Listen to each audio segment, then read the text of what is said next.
E aí pessoal, tudo bem? Vocês lembram do Padre do Balão? Pois é, o livro de hoje vai falar do Padre do Balão, vai falar de uma construção que demorou anos para ficar pronta, vai falar de reis e rainhas e ainda vai ter um casal principal em toda essa história. Mas o Padre do Balão não é bem esse que eu tô falando.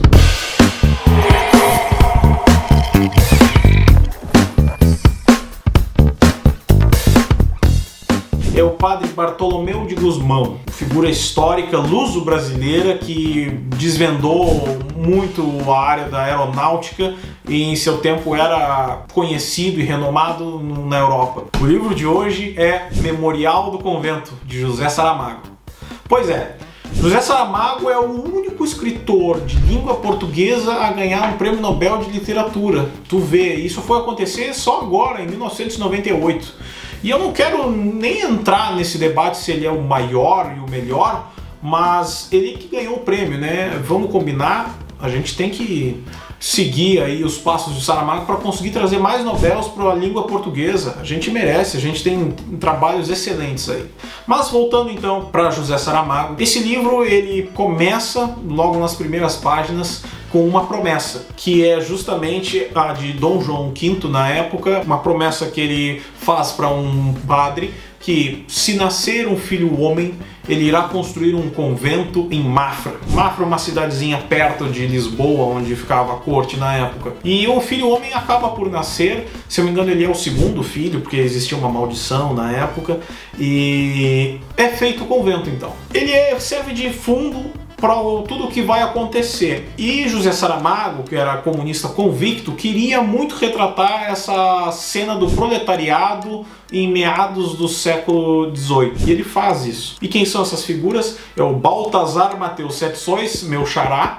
Baltazar não, né? Mas um Mateus, Baltazar Mateus Sete Sóis, e a esposa dele, a Blimunda Sete Luas. Pois é, os nomes são meio estranhos. Mas eles são o casal principal dessa história, e eles... Quem celebrou a cerimônia de ambos foi justamente Bartolomeu de Gusmão. Depois vocês veem no livro como é a cerimônia, que é algo muito engraçado.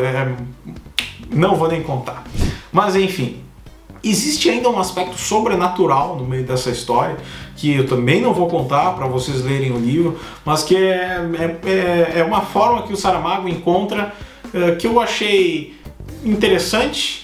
E ele explica algumas coisas sem explicar outras, e é uma questão de fé. Eu achei isso muito legal e espero que vocês consigam ter essa percepção também, porque eu achei bacana. E se faz então o Padre do Balão, ele desenvolve não um balão, mas um passaralho. Pois é, passaralho, é isso que...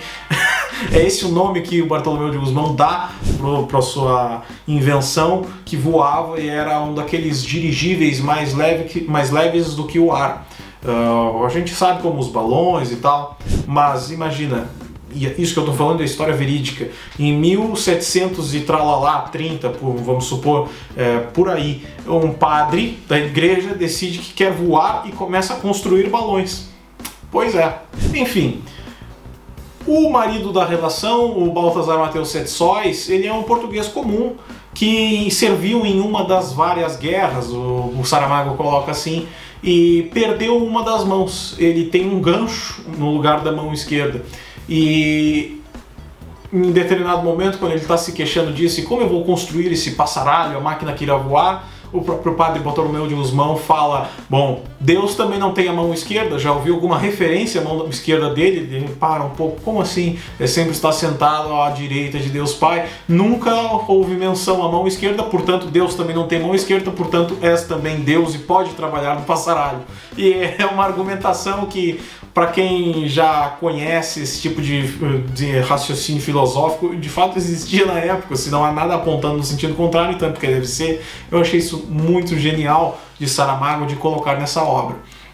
Esse livro, eu fiz questão de ir até o convento de Mafra, porque é um convento lindíssimo, que foi construído então por essa época pelo povo trabalhador da região de Mafra. Muitas pessoas foram deslocadas para lá, e a ideia de Saramago é justamente colocar o Baltazar Mateus e a Blimunda como um casal desses que vai lá para construir o convento. E lá se criaram uma biblioteca fantástica. Eu tive a oportunidade, eu sou um rato de bibliotecas e fui nessa biblioteca, é muito legal. E eu vou contar ainda umas curiosidades dessa biblioteca algum dia, porque ela tem relação com a biblioteca aqui da Universidade de Coimbra, que também foi feita mais ou menos no mesmo período. Muito legal.